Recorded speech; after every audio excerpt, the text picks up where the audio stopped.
আসসালামু আলাইকুম এভরিওয়ান, আমি মেরিন আহমেদ আপনাদের সামনে নিয়ে এসেছি নতুন গল্প শেষ আলোতে তুমি, লেখিকা জারিফা আঞ্জুমিন। যাই হোক, এখন শুরু করা যাক। শেষ আলোতে তুমি, পর্ব 1। ভোরবেলা। ভোরের আলোর জাদুতে চারপাশে মুখারিত হচ্ছে। আকাশের অন্ধকারে সরে গিয়ে ধীরে ধীরে সূর্য তখন পূর্ব আকাশে একটু একটু করে উঠছে। সূর্যের কিরণে চারিপাশে আলোকিত হতে লাগলো। পাখির মিষ্টি মধুর ডাক শুনতে পাওয়া যাচ্ছে। ঠিক তখনই জাহানবাড়ি থেকে শোনা গেল, আফরিন, তুই এত দুষ্টামি কেন করছিস? হ্যাঁ, তুই না ওর বড় আপু, তাহলে ওকে কাঁদাচ্ছিস কেন? এখনই ওর জিনিস ওরে ফিরিয়ে দেও বলছি, না হয় আমাকে যদি উঠতে হয় তোর একটাও মার মাটিতে পড়বে না, বলে দিলাম আমি। দীর্ঘ এক কথা শেষ করে উঠে দাঁড়ালো শারমিন ফারিদা, যিনি এই জাহানবাড়ির মেজকর্ত্রী। বড় কর্ত্রীর পরে তার অবস্থান, এবং এই বাড়ির সবচেয়ে চঞ্চল প্রকৃতির একমাত্র মেয়ের জন্মদাত্রী মা। আর এতক্ষণ এই কর্ত্রী যাকে সকাল সকাল বকা দিল সে আর কেউ না, তারও একমাত্র মেয়ে আফরিন। অপরদিকে সকাল সকাল একটু দুষ্টুমি করতে গিয়ে যে মায়ের থেকে এত বড় ঝাড়ি খাবে তা ভাবতেই পারিনি আফরিন। মায়ের থেকে ঝাড়ি খেয়ে এখন চুপচাপ সোফার বসে পড়ল, এবং তার পাশে সোফার বসে থাকার ছোট্ট ছেলেটি উদ্দেশ্য করে বলে উঠল, তুই তখন এত জোরে কেঁদে উঠলি কেন আলবি? আমি কি তোর সব চিপস চকলেট নিয়ে নিয়েছিলাম? আমি তো তোর থেকে তো শুধু একটা চিপস আর একটা চকলেট নিয়েছি, তাই বলে এত জোরে কেঁদে উঠতে হবে তোর? এখন তোর জন্য যে আমি আম্মুর কাছে থেকে ঝাড়ি খেলাম, এবার কি হবে আমার? লম্বা কয়েকটি বাক্য শেষ করে দম নিল রমণীটি। তার পাশে বসে থাকা ছোট্ট ছেলেটির দিকে তাকিয়ে থাকলো, দেখতে থাকলো তার করার প্রশ্নের জবাবে সেই ছোট্ট ছেলেটি কি উত্তর দেয়। আর ওইদিকে আলবি তার মেজো আপুকে তার দিকে তাকিয়ে থাকতে দেখে বলে উঠল, তুমি খুব পচা আপু, তুমি সবসময় আমার জিনিসের দিকে নজর দাও কেন? তোমাকে আমার জিনিসের দিকে নজর দিতে হবে? তুমি কিনে নিতে পারো না? আমার জিনিস আমাকে ফেরত দাও বলছি। এই বলে আলবি উঠে দাঁড়ালো এবং আফরিনের দিকে তার গুটি গুটি পায়ে এগিয়ে যেতে লাগলো। আলবিকে নিজের দিকে আসতে দেখে আফরিন তার হাতে চিপস চকলেট সোফার পেছনে লুকিয়ে ফেললো। আলবি যখন এসে দেখলো তার মেজো আপুর হাতে কিছুই নেই, তখন আবার কাঁদতে শুরু করলো। আলবিকে আবার কাঁদতে দেখে দ্রুত পায়ে এগিয়ে গেল আফরিন এবং বলল, বীর বাচ্চা, কাঁদে না বাবু। আচ্ছা, আমি তোকে তোর সব চিপস চকলেট দিয়ে দিব, প্রমিস? কাঁদিস না আর ভাই। আম্মু যদি আবার দেখে তোকে আমি আবার কাঁদিয়েছি, তাহলে আমার কপালে একটাও মার মাটিতে পড়বে না, সব আমার পিঠে পড়বে। এই বলে আফরিন ফের দ্রুত গতিতে সোফার পিছনে গিয়ে লুকানো সব চিপস চকলেট নিয়ে আসলো এবং এসে তার ছোট ভাইকে দিয়ে দিল। আলবি যখন তার হাতে দেখলো চিপস চকলেট, তখন কাঁদা বন্ধ করে দিল। সামনের দিকে তাকিয়ে তার বড় আপুরই দিকে তাকিয়ে হাসলো। আফরিন আলবিকে হাসতে দেখে অবাক হলো, ভাবলো এই ছেলে না একটু আগে কত জোরে কাঁদলো, আর এখন কিভাবে হাসছে? কি পোল্টিবাজ এই ছেলে, আল্লাহ!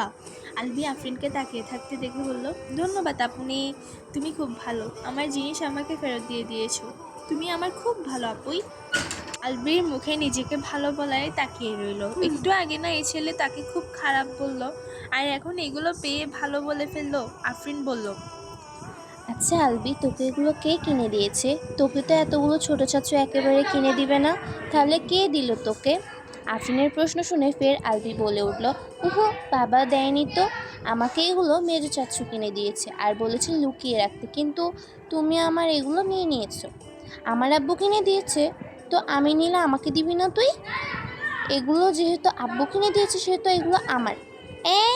এগুলো আমার চাচ্ছু কিনে দিয়েছে, তোমার বাবা পরে, আমার চাচ্ছু আগে। শরত, তুমি তুমি আমায় বিরক্ত করছো। এই বলে চলে গেল আলবি। আলবিকে চলে যেতে দেখে আফরিনও উঠে দাঁড়ালো। উঠে দাঁড়াতেই দেখে তার মা তার দিকে তাকিয়ে আছে। তখনই শারমিন বেগম বলেন, কয়টা বাজে রে? ঘড়ির দিকে তাকিয়ে দেখ তো কয়টা বাজে। স্কুলে যাবে কখন তুই? এখনই উপরে যা, রেডি হয়ে নাম, রাস্তা করে স্কুলে যাবে, তাড়াতাড়ি যা। এই বলে শারমিন বেগম ফের রান্নাঘরে প্রবেশ করলেন, যেখানে জাহানবাড়ির 3 কর্ত্রী সকালের রান্নায় ব্যস্ত। এরা 3জন 3 বোনের মতন মিলেমিশে থাকে। এই ঝগড়া হলো তো এই মিলে গেল। এরা 3জনই এই বাড়িকে আগলিয়ে রেখেছে। খুব সুন্দর করে একটি পরিবারকে গুছিয়ে তুলেছেন এই বাড়ির 3 জা। সকাল 8টা। জাহানবাড়ির সকলে এখন উপস্থিত রয়েছেন। এই বাড়ির 3 কর্তা একপাশে বসেছেন এবং বিভিন্ন ধরনের আলাপ আলোচনা করছেন। 3 গৃহিণী তাড়াহুড়ো করেছেন আর রান্না করছেন। ঠিক এই সময়ে সিঁড়ি দিয়ে এক ছোট্ট রমণী নিচে নেমে এলো। পরনে স্কুল ড্রেস, কাঁধে ব্যাগ, চুলগুলো 2 বেনি করা। দেখতে ভীষণ মায়াবী লাগছে তাকে। সে বাড়ি ৩ কর্তার উদ্দেশ্য করে বলল, আসসালামু আলাইকুম বড় চাচু, ছোট চাচু, বাবাই। ওয়ালাইকুম আসসালাম আম্মু, কেমন আছো তুমি? জি আলহামদুলিল্লাহ ভালো, তোমরা? হ্যাঁ হ্যাঁ আলহামদুলিল্লাহ আলহামদুলিল্লাহ। তাদের কথোপকথন এই পর্যন্ত অবহিত রইল। ছোট রমণী গিয়ে খাবার টেবিলের এক পাশে বসলো, একটি চেয়ার টেনে। এবার ধীরে ধীরে বাকি ৩ মেয়ে এবং ছোট্ট ছেলে নিচে নামলো। তারাও সবাইকে সালাম দিল। এরপর সবাই খাবার টেবিলে বসতে লাগলো। বাড়ির ৩ গৃহিণী খাবার দিতে গিয়ে ব্যস্ত হয়ে উঠল।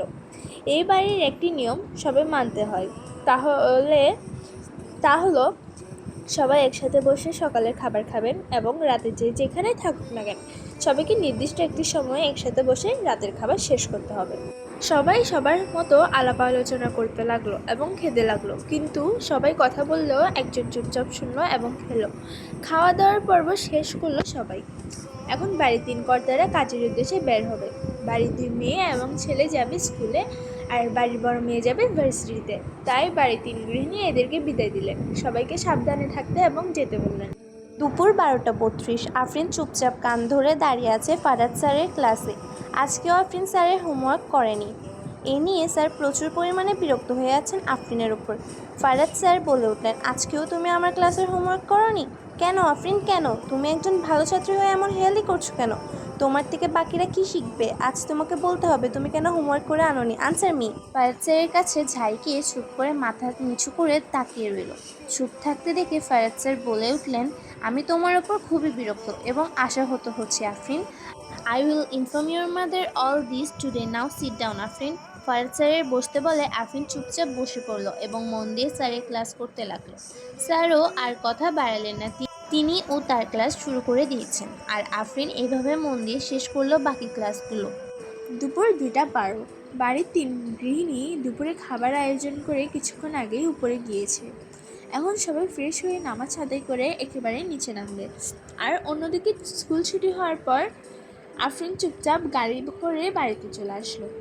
আর বাড়িতে ঢোকার সাথে সাথে তাকিয়ে দেখলো তার মা হাতে লাঠির মতো কিছু নিয়ে দাঁড়িয়ে আছে, কিন্তু সে বুঝতে পারছে না কার জন্য দাঁড়িয়ে আছে। তাই সে কিছু না ভেবে ধীরে ধীরে বাড়ির মধ্যে প্রবেশ করলো। আর এদিকে শারমিন বেগম তার মেয়েকে আস্তে থেকে আফরিনের সামনে গেল আর এসে মেয়েকে মারার জন্য প্রস্তুত হলো। আফরিন যখন বুঝতে পারলো তার মা এতক্ষণ যাবত লাঠি নিয়ে তার জন্য অপেক্ষা করছিল, তখনই সে দৌড়িয়ে লুকিয়ে পড়ল। ফারিদা বেগম আফরিনকে লুকিয়ে পড়তে দেখে বলে উঠল, আফরিন বের হয়ে আয়, বের হয়ে আয় বলছি। আজ তোর একদিন কি আমার একদিন কি? তোর জন্য কি আমি একটুও শান্তিতে থাকতে পারবো না? এত জেলাস কেন তুই আমারে? বের হয়ে আয় বললাম আমি। আফরিন মায়ের মুখে এমন কথা শুনে আরো ভয় পেল। সে ভাবলো সে কি ভুল করেছে যার জন্য তার মা উঠে পড়ে লেগেছে তার পিছনে। সে কিছুক্ষণ ভাবলো, একটু পরে যখন মনে পড়লো তখন আস্তে আস্তে বলল, ও তুই এত বোকা কেন? তোর মনে নেই যে তুই আজকে ফারাদ স্যারের হোমওয়ার্ক করিসনি? আচ্ছা, স্যার কি সত্যি আম্মুর কাছে বিচার দিলেন? আল্লাহ, তাহলে তো আর রক্ষা নেই আমার। অপরদিকে নিচে এমন জোরে জোরে কথা শুনতে পেয়ে বাকি 2 যা নিচে নেমে এলো। এসে শারমিন বেগমকে এমন লাঠি হাতে দেখে যা বুঝার বুঝে গেল। এ আর নতুন কি, এমন বহুত কাহিনী রয়েছে এই বাড়িতে। এই 2 যা এখন শারমিন বেগমকে থামাবেন, এ নিয়ে রাগ করে বসে থাকবেন শারমিন বেগম। সবাই মিলে তার রাগ ভাঙাবেন, আবার সব আগের মতো হয়ে যাবে। আফরিন তার 2 কাকিমাকে দেখে বের হয়ে এলো এবং ওদের কাছে চলে গেল।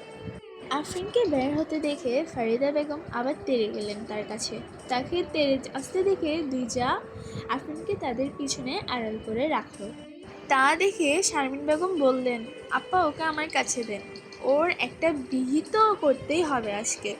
ও আমাকে প্রচুর পরিমাণে জ্বালাচ্ছে, ও বেশি বেড়ে গেছে, ওকে দেন আপা।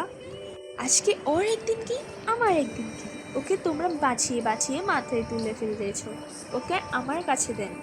এই কথা শুনে ফারিয়া বেগম বলে উঠল, মেজু থাক, মারিস না মেয়েটাকে, মাত্র ফিরলো মেয়েটা, আর তুই কি শুরু করে দিলি বলতো? থাক, যা করার করেছে, আর করবে না, এবারের মতো মাফ করে দে ওরে মেজো, আর করবে না তাই না আফরিন? আফরিন আম্মু বলো, আর কি আর করবে? আফরিন তার বড় মার প্রশ্ন শুনে বলল, না বড় মা, আমি আর করব না, আবার করব প্রমিস। এইটুকু মানে আর করব না প্রমিস। তখন জাহানারা বেগম বললেন, মেজপা আর করবেন না বলেছে, এবার মেয়েটাকে ছেড়ে দাও, ওকে যেতে দাও, মেয়েটা সবেমাত্র ফিরলো, যেতে দাও আপা। এই সময় বাড়ির ভিতরে প্রবেশ করলো ফারিসা এবং আলভি। তারা প্রবেশ করে যে এমন দৃশ্য দেখবে তারা ভাবতেও পারেনি। তবে এ আবার নতুন কি, কিছুদিন পর পর এই ঘটনা ঘটেই থাকে। ফারিসা ভিতরে প্রবেশ করে সবার উদ্দেশ্যে বলল, আসসালামু আলাইকুম বড় আম্মু, ছোট আম্মু, আম্মু। এই বলে উপরে যাওয়ার আগে শারমিন বেগমকে বলল, ছোট আম্মু, তুমি ছোট আপুকে মারছো কেন? আপু এখন বড় হয়েছে না, তাহলে মারছো কেন আপুকে? বুঝিয়ে বলো, যা বলার। এরপর সে চলে গেল উপরে। ফারিসার কথা শুনে শারমিন বেগম কিছুটা একটা ভেবে আফরিনকে বললেন, আফরিন, যা উপরে যা, ফ্রেশ হয়ে খেতে আয়। আজকের জন্য মাফ করে দিয়েছি আমি, এরপর যেন আর না হয়। ফারাজ স্যার যেন আমায় আর বিচার না দেন, যা এখন। আর আসার সময় ফারিসা আম্মুকে আনিস, যা নামাজ পড়ে নিচে আয়। এই কথা শুনে আফরিন দ্রুত চলে গেল উপরে। যদি বেশি দেরি করে তখন যদি তার মা আবার আসে মারতে, তখন আর এমনিতেও সে যা করেছে তাতে যে আজকে মার খাওয়ার থেকে বেঁচে গেলে এই অনেক। এখন দুই যা রান্নাঘরের দিকে যেতে লাগলো। দুপুরের বেলার খাবার পরিবেশন করতে হবে। জাহান পরিবার সুদূর বরিশাল বিভাগে এই জাহান পরিবারের বসবাস। এখানে হাসি, কান্না, সুখ, দুঃখ সব কিছু নিয়েই এই জাহান পরিবার। গ্রামের সাবেক চেয়ারম্যান ছিলেন আব্দুল করিম জাহান। তিনি বেশ কঠোর এবং গম্ভীর মানুষ ছিলেন। তার স্ত্রী ছিলেন রহিমা খাতুন। তিনি খুব সুন্দর এবং চঞ্চল প্রকৃতির মানুষ ছিলেন। আব্দুল জাহান এবং রহিমা খাতুনের 3 ছেলে সন্তান, তাদের কোনো মেয়ে নেই। আব্দুল জাহানের বড় ছেলে আরিফ জাহান এবং তার স্ত্রী ফারিয়া বেগম। আরিফ জাহানের এক ছেলের নাম আরাফাত জাহান আয়ান এবং এক মেয়ে সাবিকুন জাহান নাহার। জাহান পরিবারের মেজ ছেলে সাইফুল জাহান এবং তার স্ত্রী শারমিন ফারিদা। তাদের একমাত্র মেয়ের নাম আফরিন জাহান আলো। জাহান পরিবারের ছোট ছেলে আদনান জাহান এবং তার স্ত্রী জাহানারা আয়েশা। আদনান জাহানের এক মেয়ের নাম সাফিয়াতুল জাহান ফারিসা এবং এক ছেলে নাম আরিয়ান জাহান আলবি। আব্দুল জাহান ও রহিমা খাতুন মৃত। আব্দুল জাহান মারা যাওয়ার পরেই স্বামীর মৃত্যু সইতে না পেরে রহিমা খাতুনও মারা যান এবং খুব রহস্যময়ভাবে তাদের মৃত্যু হয়েছে।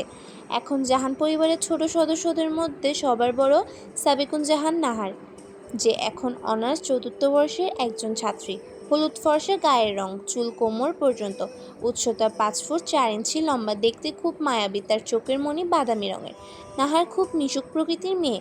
নাহারের ছোট ভাই এবং জাহান পরিবারের বড় ছেলে হলো আরাফাত জাহান আয়ান। দেখতে সবার থেকে বেশি সুন্দর, উজ্জ্বল ফর্সা, উচ্চতা 6 ফিট 1 ইঞ্চি। সে সবার থেকে একটু আলাদা, তার হ্যাজেল চোখের মণি। সে খুবই গম্ভীর, রাগী ও কঠোর প্রকৃতির। এটি পেয়েছে তার দাদাভাই আব্দুল জাহানের থেকে। আয়ানের পরে রয়েছে এ বাড়ির সবচেয়ে চঞ্চল ও উড়নচণ্ডী মেয়ে, যে এই বাড়িকে মাতিয়ে রাখে। তার জন্যই এই বাড়ি সবসময় আনন্দমুখর হয়ে থাকে। সে আর কেউ নয়, সাইফুল জাহানের একমাত্র কন্যা আফরিন জাহান আলো, যে এই বাড়ির মেয়েদের মধ্যে সব থেকে সুন্দর, দেখতে উজ্জ্বল ফর্সা, উচ্চতা 5 ফিট 4 ইঞ্চি। তার সবচেয়ে আকর্ষণীয় দিক হলো তার চুল কোমর ছাড়িয়ে গেছে এবং ঘন কালো, তার চোখের মণি ধূসর রঙের। এসব পেয়েছে তার দাদুমণি রহিমা খাতুনের থেকে। আফরিনের পরে এই বাড়ির ছোট মেয়ে এবং সবচেয়ে চুপচাপ, শান্ত এবং গম্ভীর প্রকৃতির সাফিয়াতুল জাহান ফারিসা। সে একদম আব্দুল জাহানের থেকে স্বভাব পেয়েছে। সে দেখতে উজ্জ্বল শ্যাম বর্ণের, উচ্চতা 5 ফিট 3 ইঞ্চি। তার চোখের মণিগুলো কালো, তার চোখগুলো যেমন মায়াবী তেমন রহস্যময় লাগে। ফারিসার ছোট ভাই এবং এই বাড়ির সবচেয়ে ছোট সদস্য হলো আরিয়ান জাহান আলবি, যে খুবই দুষ্টু। ফারিসা যেমন শান্ত চুপচাপ, আলবি তেমনই অশান্ত। তার চঞ্চলতা, দুষ্টামি, পাকনা পাকনা কথা এই বাড়িটিকে জীবন্ত ও প্রফুল্ল রাখে। পরিবারটি বড় হলেও সুখ দুঃখ সবকিছু একে অপরকে ঘিরে। তাদের এক একজনের মধ্যে ভালোবাসা, মধুর এবং সুন্দর একটি সম্পর্ক রয়েছে। দুপুর 3টা 10। আফরিন গোসল করে এসে সবেমাত্র নামাজ শেষ করে বারান্দায় গিয়ে দাঁড়িয়ে আছে। এই বাড়ির প্রতিটা কক্ষের সাথে একটি করে বারান্দা রয়েছে, আর আফরিন নিজের বারান্দায় একটি সুন্দর বাগান করেছে। সে এখন সেই ফুলের গাছগুলোতে পানি দিচ্ছে এবং গাছগুলোকে নেড়ে চেড়ে দেখছে। এভাবে অনেক সময় কেটে গেল। তখন ফারিয়া বেগমের কণ্ঠ শুনতে পেল, আফরিন আম্মু, নিচে আসো, তোমাদের জন্য সবাই অপেক্ষা করছে। জলদি খেতে আসো মা, আসার সময় ফারিসা আম্মুকেও নিয়ে এসো কেমন? ফারিয়া বেগমের কথা শেষ হতেই আফরিন বলল, আসছি বড় মা, এখনই আসছি। এই বলে আফরিন তার রুম থেকে বের হয়ে গেল। সে ফারিসার রুমের সামনে এসে দরজার টোকা দিল আর বলল, ফারিসা তাড়াতাড়ি খেতে আয়, সবাই ডাকছে আমাদের দুজনকে। ফারিসা নামাজ শেষ করে এসে একটু আগে এখন বসেছিল। আফরিনের ডাকে বলে উঠল, আসছি আপু, তুমি যাও। আফরিন নিচে নেমে আসলো। একটু পরে ফারিসা নেমে আসলো। সবাই খেতে বসলো।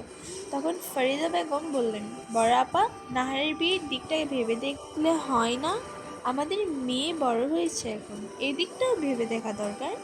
ফরিদা বেগম তার মেজ জায়ের থেকে এই কথা শুনে বললেন, ঠিক বলেছিস মেজ, নাহার বড় হয়েছে, এখন ওর এই দিক ভেবে দেখার দরকার আমাদের। নাহারের বাবা আসুক, তারপর না হয় কথা বলবো আমি। আফরিন তার নাহার আপুর বিয়ের কথা শুনে উঠে বলল, না আম্মু, আপুর বিয়ে দিও না প্লিজ। আপুকে ছাড়া কিভাবে থাকবো আমি? মেয়ের মুখে এমন কথা শুনে আফরিনের মা বলে উঠলেন, তুমি উপরে যাও আফরিন, বড়দের মাঝে কথা বলতে নেই। যাও, খাওয়া শেষ না তোমার, উপরে যাও এখন। আফরিন এই কথা শুনে চুপচাপ চলে গেল উপরে। কিছুক্ষণ পর ফারিসাও চলে গেল। এদিকে তিনজা কোনো কিছু নিয়ে কথা বলছেন। এতে সবার মন খারাপ হলো একটু, কিন্তু কি নিয়ে কথা বলছে তা তারা ছাড়া কেউই জানে না। আকাশের রঙে তখন বদলের খেলা চলছে। ধীরে ধীরে আকাশ সাদা মেঘগুলো স্নান হয়ে এসেছে, গাঢ় লালচে কমলা রঙের ছোঁয়া। দূরের মসজিদের থেকে কিছুক্ষণ পরে দিবে আজান। তবুও এই সময় একজন রমণী ছাদের এক কোণে দাঁড়িয়ে আকাশের পানে তাকিয়ে দেখছে আকাশের সেই নিদারুণ রং বদলে বদলে যাওয়ার খেলা। কিন্তু এতেও যেন তার মনের ভেতরে অস্থিরতা কিছুতেই কমাতে পারছে না। তার বুকের ভেতরটা কেমন জানি ভারী হয়ে আছে। আকাশের এই মায়া, চারিপাশে শান্ত সময় এই রমণীর মনে কষ্ট কমানোর বদলে যেন আরো বাড়িয়ে দিচ্ছে। সে তার সমস্ত ধ্যান জ্ঞান দিয়ে ওই দূর আকাশে দেখতে ব্যস্ত হয়ে পড়েছে এখন। যেন মনে হচ্ছে তার আশেপাশে কোনো চিন্তা নেই। ঠিক এই সময় ছাদের দরজা ঠেলে কেউ প্রবেশ করলো। ধীরে ধীরে রমণী তার পিছনে তাকালো এবং দেখতে পেল কোমরে হাত দিয়ে তারই দিকে রাগান্বিত চোখে তাকিয়ে আছে তার বড় আপুই। সে তার বড় আপুকে যখন দেখতে ব্যস্ত, ঠিক তখনই বলে উঠল, এই আফু, তোর কি একটু ধ্যান জ্ঞান নেই? তুই এই ভোর সন্ধ্যায় ছাদে কি করছিস? তোকে সেই কখন থেকে আমরা ডেকে যাচ্ছি, আর তুই ছাদে এসে দাঁড়িয়ে আছিস? আচ্ছা, তুই এ সময় এখানে বা কেন এসেছিস? হ্যাঁ, আমি ভার্সিটি থেকে এসে তোকে পাগলের মতো সারা বাড়ি খুঁজে বেড়ালাম, আর তুই এখানে আফরু? লম্বা এক বাক্য শেষ করে দম নিল নাহার, এবং সে তার করা প্রশ্নের জবাবের আছে সামনে তাকিয়ে আছে তার ছোট বোনের দিকে।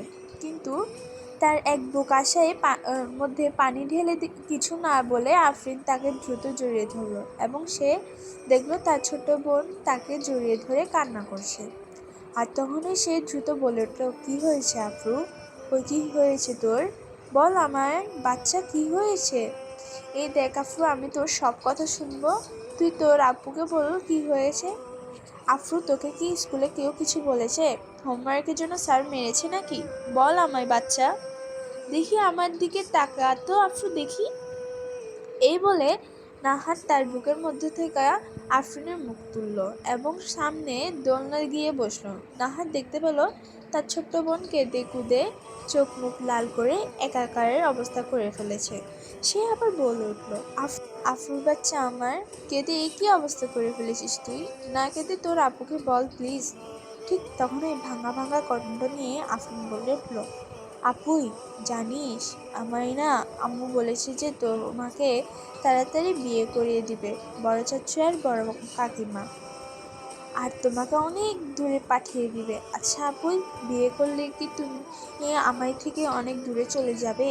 তুমি যদি অনেক দূরে চলে যাও, তখন আমি একা কিভাবে এখানে থাকবো আপুই? বলো না আপুই। কথা শেষ করে আফরিন আবার নাহারকে খুব শক্ত করে জড়িয়ে ধরল। আর অন্যদিকে নাহার তার ছোট বোনের কথা শুনে অবাক হয়ে তাকিয়ে রইল সামনের দিকে। আর যখন তার ধ্যান ভাঙল, তার ছোট বোন কী বলেছে সেটা বুঝে ঠিক তখনই জোরে হেসে দিল।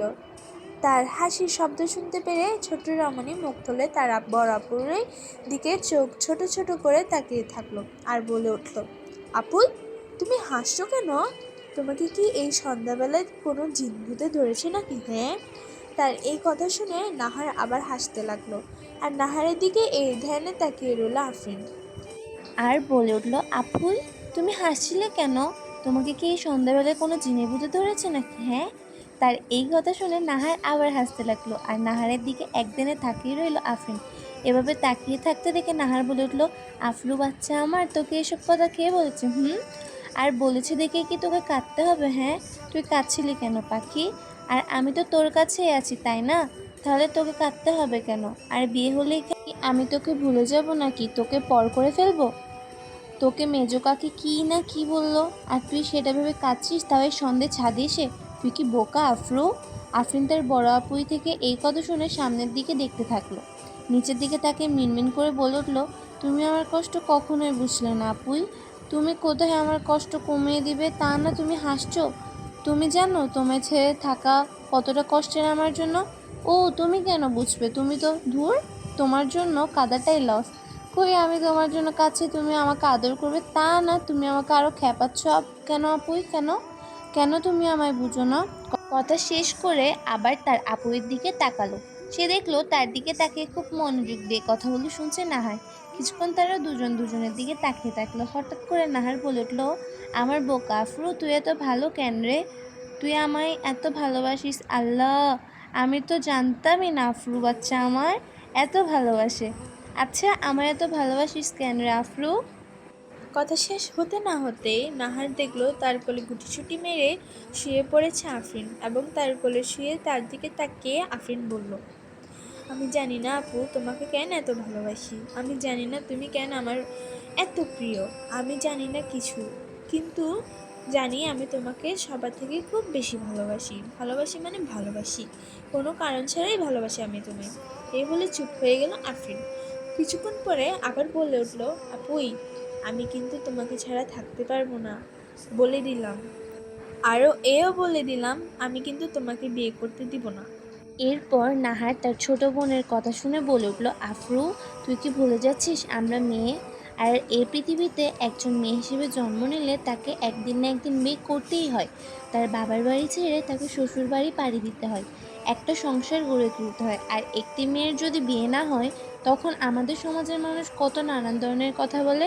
তুই কি ওই বাড়ির রাহির কথা ভুলে গেছিস? রাহির বিয়ে না হয় তার পরিবারকে কত কত শুনতে হয়েছিল, ভুলে গেছিস আফরু? ঠিক এরপরে আফরিন নাহারের দিকে তাকিয়ে বলল, না আপু, আমি ভুলিনি। আচ্ছা আপু যাও, তোমাকে বিয়ে করতে দেব, কিন্তু আমার একটা শর্ত আছে। নাহার খুব মনোযোগ দিয়ে আফরিনের কথাগুলো শুনছিল। তখন আফরিন শর্তের কথা বলল। তখনই নাহার বলে উঠল, কি শর্ত রে আফরু? আমাকে বিয়ে করতে হলে আপনার কি শর্ত পূরণ করতে হবে ম্যাডাম?